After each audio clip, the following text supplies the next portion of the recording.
ಈಗ ಅಡ್ಡ ಮತದಾನದ ಬೃಹತ್ ಪ್ರತಿಭಟನೆ ಮಾಡಿದ್ದೀರಿ. ಏನು ಹೇಳ್ತೀರಿ ಇದ್ರ ಬಗ್ಗೆ? ಈಗ ಅಡ್ಡ ಮತದಾನ ಮಾಡಿರೋದಕ್ಕೆ ಇವತ್ತು ಇಲ್ಲಿ ಪ್ರತಿಭಟನೆ ಮಾಡ್ತಾ ಇದ್ದೀವಿ. ಅವರು ಮಾನವೀಯತೆ, ಮರ್ಯಾದೆ, ಗೌರವ ಇದ್ದರೆ ಆತ್ಮಸಾಕ್ಷಿ ಮತದಾನ ಮಾಡೋದು ಅಂತಾರಲ್ಲ, ಆತ್ಮಸಾಕ್ಷಿ ಇದ್ದರೆ ಬಿ ಜೆ ಪಿಯಿಂದ ಗೆದ್ದೋಗಿ ಮತದಾನ ಮಾಡಿದ್ಮೇಲೆ ಕೂಡಲೇ ರಾಜೀನಾಮೆ ಕೊಡಬೇಕು ಅಂತೇಳಿ ಎರಡು ಪಕ್ಷದ ಒಂದು ಒಗ್ಗಟ್ಟಿನ ಹೋರಾಟ. ಅವರೇನಾದರೂ ಇವತ್ತು ನಾಳೆ ರಾಜೀನಾಮೆ ಕೊಡಲಿಲ್ಲ ಅಂದರೆ ಮುಂದೆ ಕೇಂದ್ರದ ನಾಯಕರು, ರಾಜ್ಯದ ನಾಯಕರು, ನಮ್ಮ ಪಕ್ಷದ ವರಿಷ್ಠರೆಲ್ಲ ಕೂತ್ಕೊಂಡು ತೀರ್ಮಾನ ಮಾಡಿ ಅವ್ರು ರಾಜೀನಾಮೆ ಕೊಡೋವರೆಗೂ ನಿರಂತರವಾದ ಹೋರಾಟವನ್ನು ಮಾಡೋದಕ್ಕೆ ನಾವು ತೀರ್ಮಾನ ಮಾಡ್ತಾಯಿದ್ದೀವಿ. ಸರ್, ಅವರೆಲ್ಲ ಕಡೆ ಹೇಳ್ಕೊಂಡು ತಿರುಗಾಡ್ತಾರೆ, ನಾನು ಜನಗಳಿಗೋಸ್ಕರ ಇರೋದು, ಅಭಿವೃದ್ಧಿಗೋಸ್ಕರ ಇರೋದು, ನನಗೆ ಪಕ್ಷ ಮುಖ್ಯ ಅಲ್ಲ, ಯಾವುದ್ರಿ ಪಕ್ಷ, ನನಗೆ ಜನಗಳು ಮುಖ್ಯ, ಅಭಿವೃದ್ಧಿ ಮುಖ್ಯ ಅಂತ. ಹಂಗಾರೆ ಪಕ್ಷ ಯಾಕೆ ನೀವು ಇಂಡಿಪೆಂಡೆಂಟಾಗಿ ನಿಂತ್ಕೊಂಡು ಗೆಲ್ಬೋದಾಗಿತ್ತಲ್ಲ? ಬಿ ಜೆ ಪಿ ಚಿಹ್ನೆ ಯಾಕೆ ತಗೊಂಡ್ರಿ?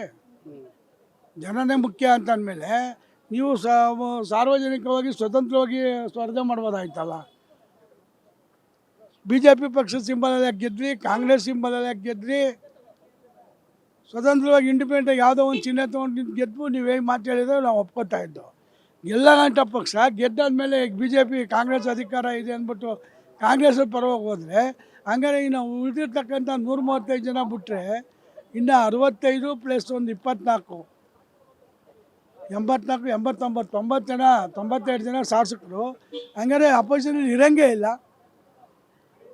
ಪಕ್ಷ ಇಲ್ಲ ಅಂದರೆ ಅಪೋಸಿಷನಲ್ಲಿ ಇರೋಂಗೇ ಇಲ್ಲ. ಅಪೋಸಿಷನ್ ಹಾಕಬೇಕು. ಇದೆಲ್ಲ ದುರ್ನಡತೆ, ದುರಹಂಕಾರ ಮತ್ತು ಹಣದ ಆಸೆ.